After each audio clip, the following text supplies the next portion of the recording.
If you've been eating less, moving more, doing everything right, and the scale still won't budge, especially around your stomach, this is not a discipline problem, and it's not because you suddenly forgot how to diet. After 50, belly fat is rarely about calories. It's about hormones.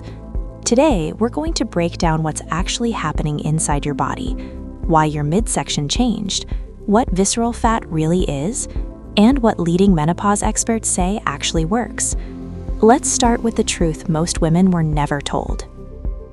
In your 20s and 30s, estrogen did more than regulate your cycle. It protected your metabolism. It helped regulate where fat was stored, how insulin worked, how your body responded to stress. According to the Menopause Society, declining estrogen during perimenopause and menopause shifts fat storage towards the abdomen. That shift is biological, not behavioral. This type of fat is called visceral fat. Unlike the fat you can pinch under your skin, visceral fat wraps around your organs, and it's strongly linked to insulin resistance, heart disease, inflammation. That's why this change feels different. It's not just cosmetic, it's metabolic.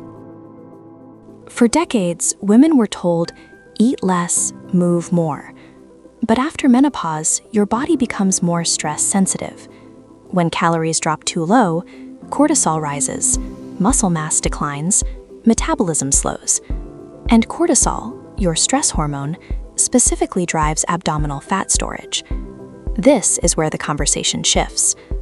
According to Dr. Mary Claire Haver, inflammation, not calories, is often the bigger driver of midlife weight gain.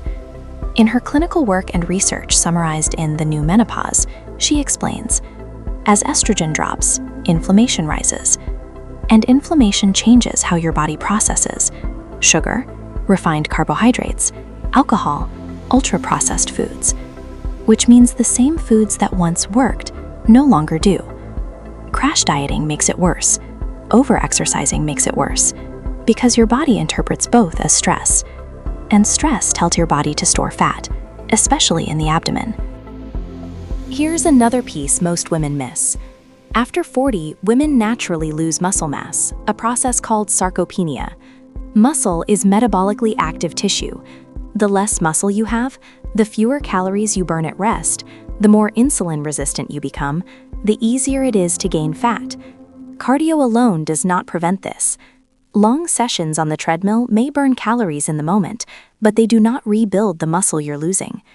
This is why experts now recommend resistance training as foundational after menopause. 2 to 3 sessions per week can improve insulin sensitivity, reduce visceral fat, improve bone density, support metabolism. And this is backed not just by influencers, but by major medical organizations and research summarized on WebMD and menopause.org. Let's talk about insulin. Estrogen helps regulate insulin sensitivity. When estrogen declines, insulin resistance increases. That means your body stores carbohydrates more easily as fat, especially around the midsection. This is why women often say, I didn't change my diet, but suddenly I'm gaining weight. Your metabolism changed, your hormones changed, your insulin response changed. And insulin resistance specifically promotes visceral fat storage. This is also why blood sugar stabilization becomes more important than calorie counting alone. Now let's shift from problem to solution. Based on guidance from Dr. Mary Claire Haver, the Menopause Society, and mainstream medical research, here's what helps. 1. Prioritize protein. Aim for 25 to 30 grams per meal. Protein preserves muscle and stabilizes blood sugar. 2. Reduce inflammatory foods. Cut back on ultra-processed foods, refined carbs, excess alcohol. Focus on fatty fish, leafy greens, olive oil, berries. An anti-inflammatory eating pattern supports hormone transition. 3. Lift weights. Strength training is non-negotiable after 50. It directly reduces visceral fat and improves metabolic health. 4. Manage stress. Chronic stress equals chronic cortisol equals abdominal fat storage. Sleep quality matters. Nervous system regulation matters. Overtraining backfires. 5. Consider hormone therapy if appropriate. For some women, hormone replacement therapy improves fat distribution, insulin sensitivity, sleep, mood. This is a personal medical decision, but it should be discussed with a knowledgeable provider. Modern HRT safety data has evolved significantly over the past 2 decades, and many women are never told that. If your body changed after 50, it's not because you failed. It's because your hormones shifted. The strategy has to shift too. Belly fat after menopause isn't a willpower problem. It's a hormonal, inflammatory, and metabolic transition. And when you address it that way, you stop fighting your body and start working with it. Don't guess.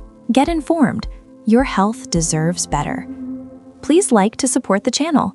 Be sure to subscribe for more useful women's health advice, tips, and topics coming soon.